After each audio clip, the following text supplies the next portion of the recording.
بسم اللہ الرحمن الرحیم۔ السلام علیکم معزز طلبہ کرام، آپ سب کیسے ہیں؟ آج ہم نور الانوار کے سبق نمبر 248 کو پڑھیں گے۔ آج کے ہمارے سبق کا عنوان ہے دوسرا تفریعی مسئلہ۔ آج کے ہمارے سبق کی عبارت والنکاح للوطی دون العقد سے شروع ہوتی ہے۔ جیسا کہ گزشتہ سبق میں ہم نے اور اس سے پیچھے پیوستہ سبق میں ہم نے پہلا تفریعی مسئلہ سنا تھا۔ یہ تفریعات کس پر ہو رہی ہیں، کس کے تحت یہ باتیں کی جا رہی ہیں، تو آپ کے ربط کے لیے اتنا کافی ہے کہ ہم نے ایک اصول بیان کیا تھا۔ احناف کا ایک بہت بڑا اہم اصول ہے، جس سبق کا عنوان ہی اہم اصول کے نام سے رکھا گیا۔ تو وہ اہم اصول یہ تھا کہ احناف کے نزدیک یہ بات طے ہے کہ جب تک حقیقت پر عمل کرنا ممکن ہوگا تب تک مجاز کی طرف نہیں جایا جائے گا، یعنی جب تک حقیقت پہ عمل کرنا متعذر نہ ہو جائے تب تک مجاز کی طرف رجوع نہیں کیا جائے گا۔ اسی اصول پر بطور تفریع کے ایک مسئلہ ہم نے یمین اور قسم کے حوالے سے پڑھا کہ ہمارے ہاں احناف کے ہاں یمین غموس پر کفارہ اس لیے نہیں ہوتا کہ ہم حقیقت پر عمل کرتے ہیں، اور امام شافعی مجازی معنی لے کر وہ عمل کر لیتے ہیں۔ تو ہمارا وہاں یہی ایک اعتراض بنتا ہے کہ جب تک حقیقت پہ عمل کرنا ممکن ہے تو ہم مجاز کی طرف نہیں جائیں گے۔ تو ایسے ہی اسی اصول پر آج ہم دوسرا تفریعی مسئلہ پڑھنے جا رہے ہیں۔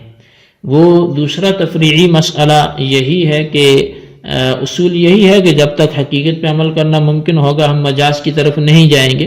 تو اس پر نکاح میں وطی کا معنی ہے یا عقد کا معنی ہے، تو اسی حوالے سے ہماری آج کی گفتگو ہوگی۔ تو آئیے سب سے پہلے عبارت پڑھتے ہیں، اس کے بعد اس کا ترجمہ کرتے ہیں، پھر اس کی وضاحت کی طرف بڑھتے ہیں۔ مصنف علیہ رحمہ لکھتے ہیں وَالنِّكَاحُ لِلْوَطْيِ دُونَ الْعَقْدِ، اور نکاح وطی کے لیے ہے نہ کہ عقد کے لیے۔ ای یکون النکاح المذکور فی قوله تعالی ولا تنکحوا ما نکح آباؤکم من النساء محمولا علی الوطی دون العقد، یعنی کہ وہ نکاح جو اللہ تعالی کے اس فرمان میں مذکور ہے کہ وَلَا تَنْكِحُوا، تم نکاح نہ کرو مَا نَكَحَ آبَاؤُكُمْ، جن من النساء، جن عورتوں سے تمہارے آبا نے نکاح کیا۔ فرمایا کہ یہ والا جو آیت ہے، اس آیت میں جو نکاح ہے یہ محمولاً علی الوطی، یہ وطی پر محمول ہے نہ کہ عقد پر۔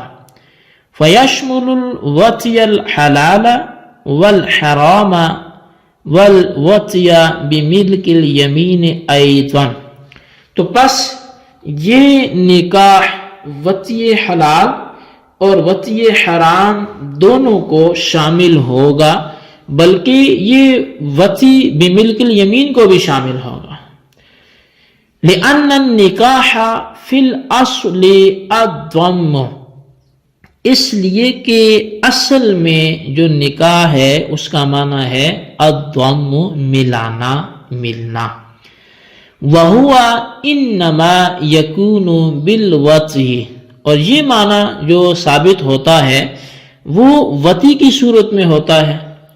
وَالْعَقْدُ إِنَّمَا سُمِّيَ نِكَاحًا لِأَنَّهُ سَبَبُ الضَّمِّ، البتہ جو عقد کو نکاح کا نام دیا گیا ہے تو اس کی وجہ یہ ہے کہ عقد اس دوم کا، اس ملنے ملانے کا سبب ہے۔ فَمِنْ حَيْثُ اللُّغَةِ حَقِيقَةُ النِّكَاحِ الْوَطْيُ، تو لغت کے اعتبار سے دیکھا جائے تو نکاح کی حقیقت وہ وطی ہے۔ وَالْعَقْدُ مَجَازٌ، اور جو عقد ہے وہ مجازی معنی ہے۔ ومن حیث الشرع بالعکس، اور شرع کے اعتبار سے دیکھا جائے تو وہ اس کا برعکس ہے، یعنی نکاح کی جو حقیقت ہے وہ عقد بن جائے گا اور جو مجازی معنی ہے وہ وطی بن جائے گا، تو یہ شرع کی حیثیت سے۔ فالشافعی حمل النکاح ہا ہنا علی معناہ المتعارف، پس امام شافعی علیہ الرحمہ نے یہاں پر نکاح کو محمول کیا ہے اس کے معنی متعارف پر۔ فلا یثبت حرمت المصاہرۃ بالزنا، پس امام شافعی زنا کے سبب حرمت مصاہرت کو ثابت نہیں کرتے۔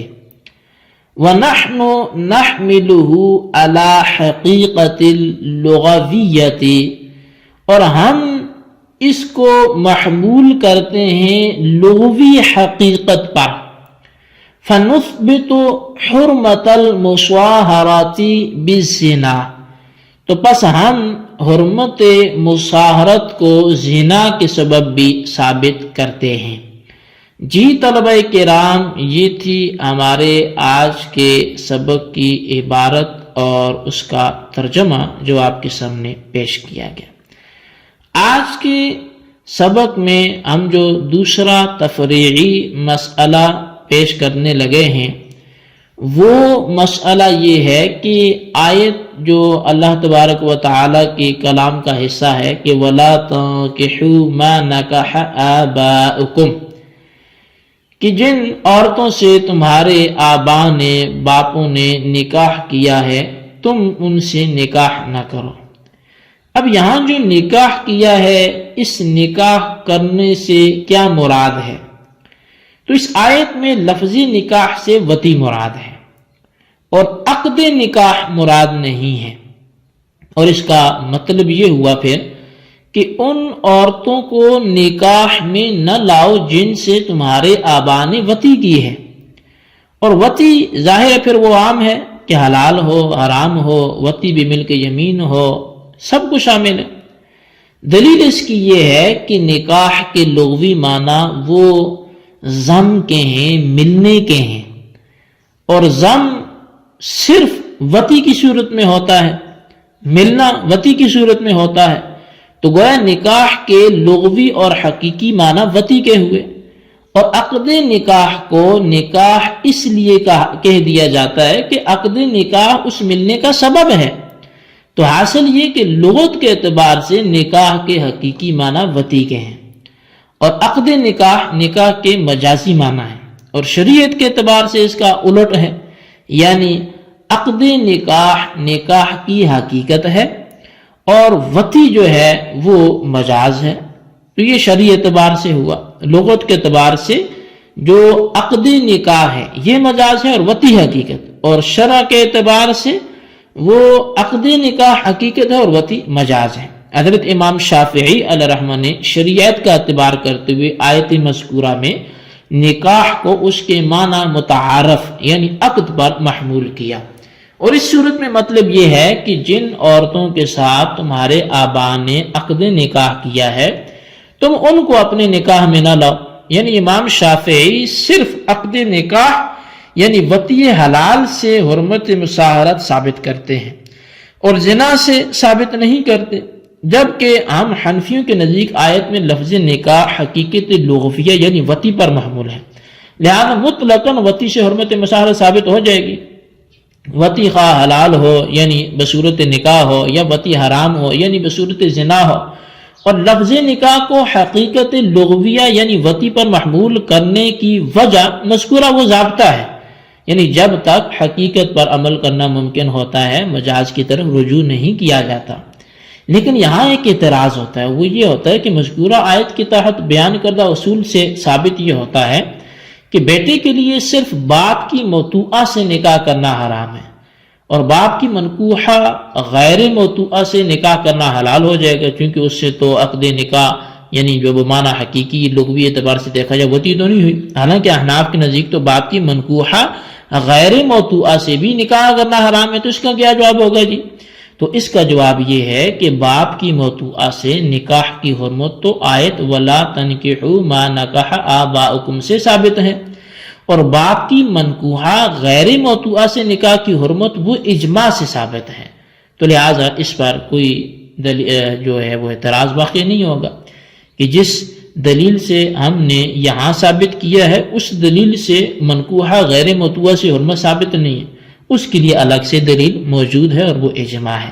جی طلبہ کرام، یہ ہمارے آج کے سبق کی عبارت ترجمہ وضاحت تھی، اس کو اچھی طرح سمجھے، اس کے خلاصہ اپنے رجسٹر پر لکھیں، بالخصوص ان سوالات کے جوابات میں۔ سوال نمبر 1 یہ ہے کہ دوسرا تفریعی مسئلہ کیا ہے، اس کو واضح کریں، اور سوال نمبر 2 یہ ہے کہ احناف کے ہاں حرمت مشاہرت کے لیے باپ کی منکوحہ ہونا کافی ہے یا موطوعہ ہونا مشروط ہے، وضاحت فرمائیں۔ اللہ تبارک و تعالیٰ سے دعا ہے جو کچھ ہم نے پڑھا سنا اسے یاد رکھنے کی توفیق نصیب فرمائے، آمین بجاہ النبی الامین صلی اللہ علیہ وسلم۔